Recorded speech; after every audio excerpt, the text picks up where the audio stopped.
इस गाने को बुर्का पहन करके जाती थी सिनेमा घरों तक महिलाएं। जी हाँ दोस्तों, ऐसा गीत शायद ही दोबारा फिर लिखा गया हो।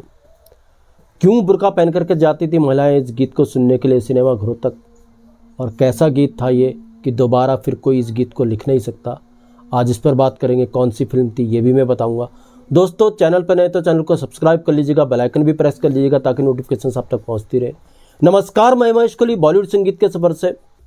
दोस्तों, आज मैं जिस डायरेक्टर प्रोड्यूसर की बात करने जा रहा हूँ, जिस डायरेक्टर प्रोड्यूसर से जुड़ा ये किस्सा है, ये डायरेक्टर प्रोड्यूसर थे लेजेंड B.R. चोपड़ा साहब। B.R. चोपड़ा साहब मिड 50 के बाद एक फिल्म प्लान कर रहे थे और ये फिल्म वेश्यावृत्ति पे थी। जब इसका अनाउंस किया B.R. चोपड़ा ने तो डिस्ट्रीब्यूटर के बीच में खलबली मच गई। डिस्ट्रीब्यूटर्स परेशान हो गए, यार ये B.R. चोपड़ा कर रहे हैं, क्या कर रहे हैं। अब डिस्ट्रीब्यूटर मिले B.R. चोपड़ा को। डिस्ट्रीब्यूटर ने समझाया B.R. चोपड़ा साहब को, यार तुम खुद तो डूबोगे, हमें भी डुबाओगे, ये वेश्यावृत्ति पर फिल्म चलेगी कैसे। अब दोस्तों, इनमें से एक जानने वाला डिस्ट्रीब्यूटर था B.R. चोपड़ा का। वो पर्सनली B.R. चोपड़ा से मिला, उसने काफ़ी समझाया B.R. चोपड़ा को, देखो यार इस फिल्म को ड्रॉप कर दो, इस फिल्म का आइडिया दिमाग से निकाल दो, इस फिल्म को मत बनाओ, ये फिल्म चलने वाली नहीं है। और उन्होंने उदाहरण भी दिए कि देखो इससे पूर्व में 4 फिल्में वेश्यावृत्ति पर बनी, कोई भी फिल्म नहीं चली। उन्होंने बताया कैसे न्यू थिएटर वालों ने एक नर्तकी बनाई थी जो फ्लॉप हो गई, कैसे एक फिल्म राज नर्तकी बनी वो फ्लॉप हो गई, कैसे एक फिल्म 1938 में पूर्णिमा वेश्यावृत्ति के ऊपर बनी वो फ्लॉप हो गई, कैसे एक एक्ट्रेस थी जुबैदा, उनको लेकर के वेश्यावृत्ति के ऊपर एक फिल्म बनी वो फ्लॉप हो गई। तो 4 फिल्में फ्लॉप हो गई, ऐसा समझाया B.R. चोपड़ा को डिस्ट्रीब्यूटर ने, उनके खास डिस्ट्रीब्यूटर ने, कि आप भी इस फिल्म को ड्रॉप कर दो, इस फिल्म को मत बनाओ, ये फिल्म बुरी तरीके से पिट जाएगी, हम सब डूब जाएंगे, इस फिल्म का इरादा आप त्याग दो, इस फिल्म को मत बनाओ। B.R. चोपड़ा टस से मस नहीं हुए। B.R. चोपड़ा ने सीधा कहा अपने खास डिस्ट्रीब्यूटर को, देखो यार मैं जब फिल्में प्लान कर लेता हूँ तो फिर मैं नहीं सोचता हूँ कि उसका क्या अंजाम होगा। जब मैंने अपनी पहली फिल्म बनाई थी तब भी नहीं सोचा था और मैं अब भी नहीं सोचूंगा। मेरे दिमाग में जो आइडिया आया है उसको मैं पर्दे पर ज़रूर उतारूंगा, ऐसा B.R. चोपड़ा ने कहा। और इस तरीके से फिर ये फिल्म आगे बढ़ी। जी हाँ, इस फिल्म की स्टार कास्ट चुनी गई। सुनील दत्त इसकी स्टार कास्ट में थे, वैजयंती माला इसकी स्टार कास्ट में थे। तो जब ऐसी स्टार कास्ट लेकर B.R. चोपड़ा ने ये फिल्म तैयार करना और बनाना शुरू की तो B.R. चोपड़ा ने इसका एंड, जो वेश्यावृत्ति के ऊपर ये फिल्म थी, बड़ा सधावा रखा था। इसका एंड क्या था दोस्तों, क्लाइमेक्स में जो था वो बड़ा गजब था।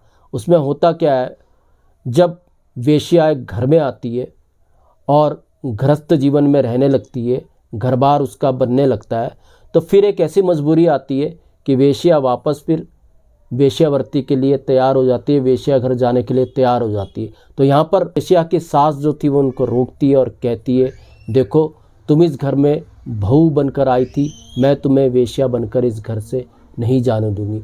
ऐसा मार्मिक क्लाइमेक्स B.R. चोपड़ा ने इस फिल्म के अंदर रखा था। जब इस फिल्म की कहानी वानी सब तैयार हो गई, क्लाइमेक्स वगैरह सब तैयार हो गया, तो फिर B.R. चोपड़ा ने गीतकार साहिर लुधियानवी से बात की, इस फिल्म की कहानी सुनाई, सब कुछ इस फिल्म के बारे में बताया। और साहिर लुधियानवी साहब बड़े इम्प्रेस हुए इसकी कहानी सुनकर।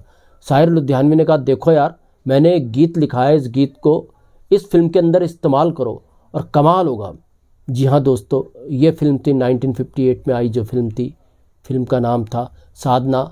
और जो गीत साहिर लुधियानवी ने सुनाया B.R. चोपड़ा को, वो गीत था औरत ने जन्म दिया मर्दों को।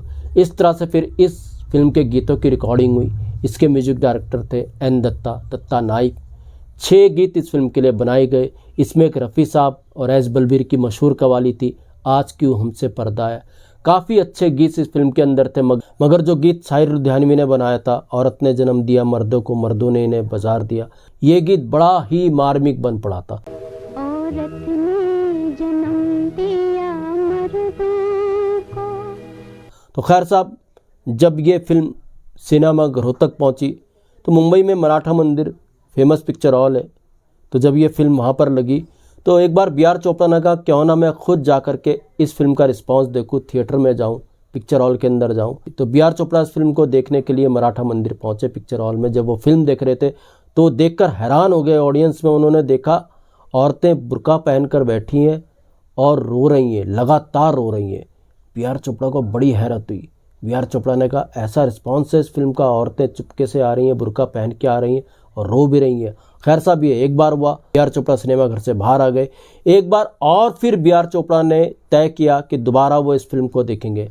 जब दोबारा बी आर चोपड़ा फिर सिनेमा घर के अंदर गए, मराठा मंदिर में फिल्म देखने गए, उन्होंने फिर देखा कि कई औरतें बुर्का पहन के बैठी हैं और इंटरवल के बाद वो रोने लगे। और जब ये गीत आया औरत ने जन्म दिया पर्दों को, तो उनके आंसू ना रुके, वो रोने लगे।